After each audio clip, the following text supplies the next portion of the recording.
Hey y'all, Kelly Whitney here with another thing older black women should tell younger black women but don't. Girls, stop trying so hard for these bitches. One of the dolls wrote me and asked for my advice on a situation. She's been friends with these two girls since I think she said they were 5 years old when they met. Now she's in graduate school. They're finishing up college. Already you see she's ahead of them. And she's feeling some type of way because she's been observing certain types of behavior and she's not certain whether or not these friendships are actually friendships. And based on the things that she told me, I have to agree. Yeah, I love this lipstick. Ain't this bad? I asked this Citizen Cosmetics. The color is Code Red. She's fabulous, isn't she? I took a look at this young lady's photo. Beautiful brown skin girl. Fabulous, all natural Coke bottle figure. And she's got mad style. Because some of those dresses she had on, I'd have sported some of those myself. When she told me the details about fairly recent interactions with these young ladies, I have to say, I wasn't terribly impressed. For example, when she graduated from college, she had a party. She paid for everything and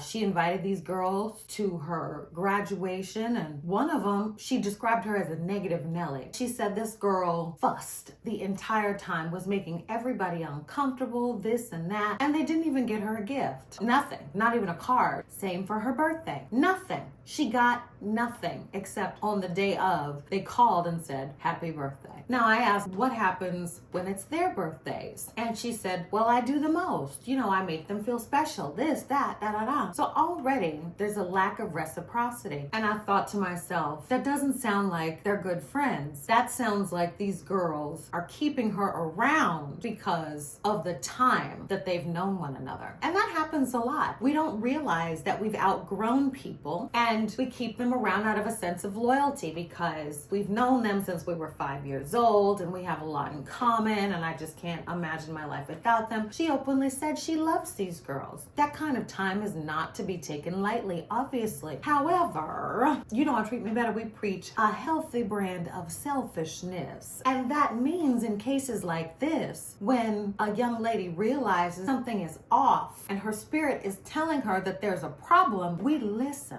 especially when you're giving out and you're not getting anything in return. And that's why I said older black women won't tell younger black women, stop putting yourself out for these bitches. Well, that's my girl and this and that. Who fucking cares? I always like to look on the opposite foot. Would she do it for me? Now, the few women that I call friends in my life, they would do it for me, whatever the case may be. Loan me money, cheer me on, celebrate, listen without judgment, encourage me, show up for me, be respectful of my boundaries, all that good stuff. But these broads are not doing that. They're just around when it's time for her to have a good time. And they're around for a good time on her dime. Those are users, not necessarily friends. And see, people can start out as friends and then you outgrow them. When you make that transition from, in this case, age 5 to preteen and teen and then young adult where she is now, you're gonna go through a lot of different stages of development. These girls may have been good friends at one time and now it looks like they're jealous of her. I don't know what they look like, but based on their behavior and what I know she looks like, it's not outside the realm of possibility. Don't allow loyalty to keep you in relationships that make you feel bad about yourself. Friendship is a very serious and valuable relationship in your life. It is not something to take lightly. I'm not suggesting that this girl shit can these very old friends. Instead, I would simply back away. I would pull back. I hate to use this phrase, but I'm going to. I would match their energy. It would be telling if all of a sudden they began to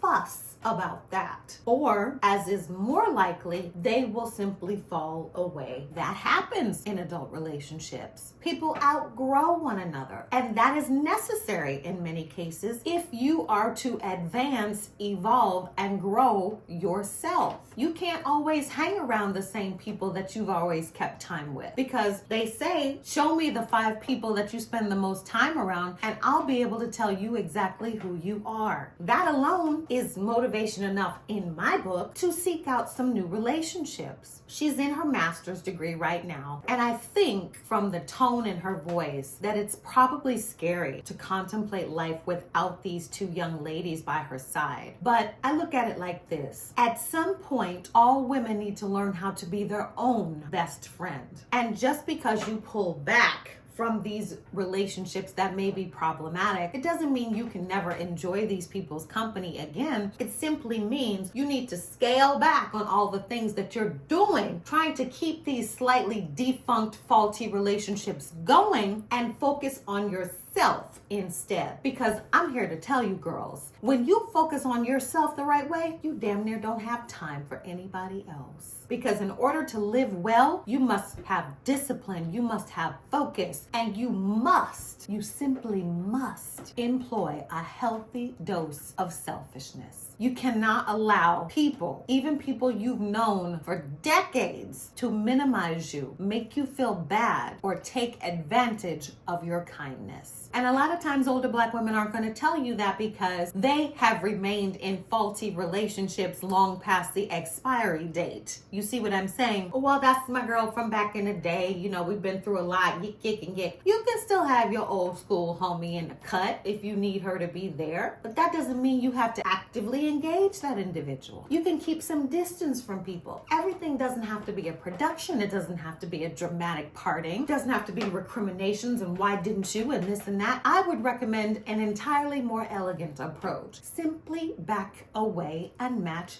energy. And if anybody fusses, well, you seem to be acting different. How so?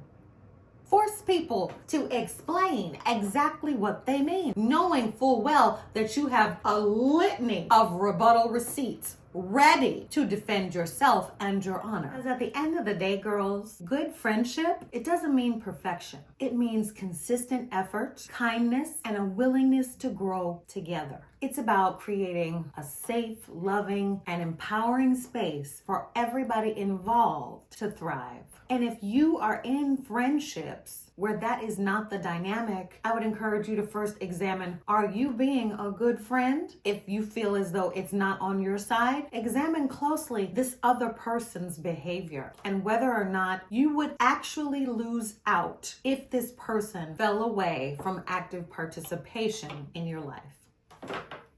And that ends my TED Talk for today. I'll see y'all tomorrow.